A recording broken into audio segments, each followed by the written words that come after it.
সমুদ্রের ধারে দাঁড়িয়েছেন কখনো?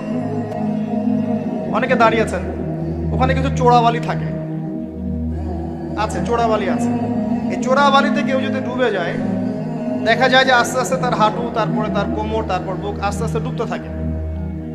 আমাদের অবস্থাটা এখন এমন হয়েছে যে প্রথমে আমাদের উম্মাহ, এই দেহটা একটা চোরাবালিতে পড়েছিল, পরে তার প্রথমত টাকনু পর্যন্ত ডুবেছে।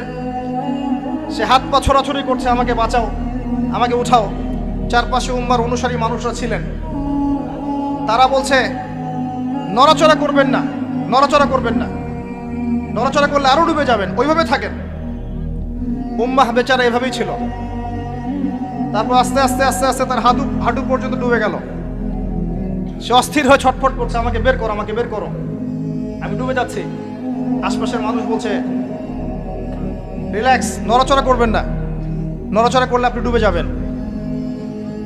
এভাবে আস্তে আস্তে কোমর, আস্তে আস্তে বুক, এখন গলা পর্যন্ত ডুবে গেছে। এখনো উম্মাহ চিৎকার করছে, আমাকে বের করো, আমাকে বের করো, আমি ডুবে যাচ্ছি। আশপাশের মুসলিমরা বলছে নড়াচড়া করতে যায় না, নড়াচড়া করতে যায় না, ওইটাও ডুবে যাবে।